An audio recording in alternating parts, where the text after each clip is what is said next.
On va maintenant parcourir la presse internationale avec vous, Hélène Frade, bonjour. Bonjour. À la une ce matin, l'actualité en Libye où les forces ralliées au gouvernement d'union nationale de Tripoli sont en passe de défaire les derniers combattants de l'organisation de l'État islamique à Sirte. À Sirte, la victoire est à portée du fusil, annonce Libération, qui rappelle que l'opération a été lancée en mai dernier par des milices libyennes, dont celle de Misrata qui s'est ralliée, vous l'avez dit, au gouvernement d'union nationale de Fayez Sarraj, également soutenue par les Nations Unies. Selon Libé, l'organisation djihadiste n'a désormais plus aucune chance, je cite, de reprendre le pouvoir dans ce qui a été sa capitale libyenne depuis juin 2015. D'après The Libya Observer, le général Mohamed Al-Ghosri, qui est le porte-parole de l'opération militaire libyenne, baptisée Al-Bunyan Al-Marsous, structure solide, a même assuré qu'après la défaite des militants du groupe État islamique à Sirte, ces derniers ne pourront probablement plus constituer une menace pour la Libye, je le cite. Car même s'ils arrivent à se regrouper, ils pourront juste former des cellules dormantes pour mener par vengeance des attaques à Misrata et à Tripoli. Le général assure qu'il sera impossible pour eux donc de s'emparer de nouveaux territoires. Mohamed Al-Ghosri qui aurait également remercié les États-Unis, le Royaume-Uni, la Turquie et l'Italie pour l'aide et l'assistance fournies aux forces libyennes dans le combat de Sirte. The Guardian rappelle toutefois que cette victoire annoncée sur l'organisation de l'État islamique à Sirte ne met pas un terme aux tensions politiques en Libye. Et le quotidien britannique prédit même un futur sombre pour le pays, alors qu'il faut toujours trouver un terrain d'entente entre le gouvernement d'union de Fayez Sarraj et le gouvernement qui est issu des élections de 2014, qui est lui dirigé par Abdallah Al-Thani, installé à Tobrouk, à l'est de la Libye. The Guardian explique que ce sera d'autant plus difficile que le gouvernement de Tobrouk bénéficie du soutien des forces du général Haftar, qui vient de prendre le contrôle des ports de Ras Lanouf, Al-Sistra et Zouaïteina, qui représentent 60% des réserves de pétrole de la Libye, estimées à 47 milliards de barils.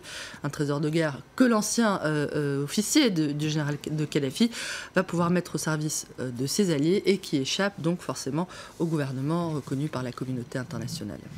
On va maintenant aux Philippines où Rodrigo Duterte exige à présent le départ des militaires américains présents dans le sud du pays. Après les injures proférées à l'égard de Barack Obama, le président philippin continue de hausser le ton à l'égard de l'allié américain, déjà accusé de s'immiscer dans sa lutte musclée contre le trafic de drogue. D'après The Philippine Star, Rodrigo Duterte estime que les troupes américaines postées à Mindanao contribuent à l'instabilité dans le sud du pays où sévissent plusieurs rébellions, les communistes islamistes indépendantistes également. Et il a déclaré aussi qu'il allait acheter des armes à la Chine et à la Russie, qui auraient accepté que les Philippines contractent des prêts entre 20 et 25 ans. D'après The Wall Street Journal, cette déclaration annonce un départ abrupt, un changement de cap dans le domaine de la coopération militaire entre les Philippines et les États-Unis. The Philippine Daily Inquirer, néanmoins, rappelle que le président philippin s'est bien gardé jusqu'à présent d'évoquer une éventuelle rupture, préférant invoquer l'indépendance nationale pour justifier ses déclarations. Les Philippines ne rompent pas leurs liens avec leurs alliés, titre ce matin le journal.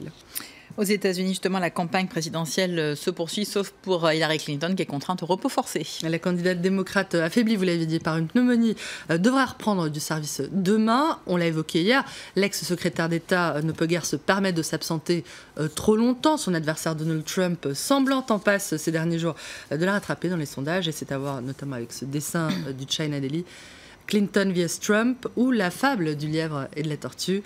Pas de répit, décidément, donc pour Hillary Clinton, cible privilégiée des partisans des théories conspirationnistes, la candidate se retrouve une nouvelle fois dans leur viseur. Dernière élucubration en date, Hélène, largement propagée évidemment par les réseaux sociaux. La femme qui est sortie de l'appartement de Chelsea Clinton dimanche dernier, après le malaise survenu lors des commémorations du 11 septembre, était-elle vraiment l'ancienne secrétaire d'État ou était-ce sa doublure ? Sur Twitter, le hashtag HillaryBodyDouble, la doublure d'Hillary a rassemblé des dizaines de milliers de tweets. Les conspirationnistes s'efforçant, on le voit, comparer les photos, d'analyser les différences supposées entre le visage de la vraie Hillary Clinton et celui de l'autre Hillary Clinton, celle qui aurait été vue à la sortie de l'appartement de sa fille. Merci beaucoup Hélène pour cette revue de presse internationale.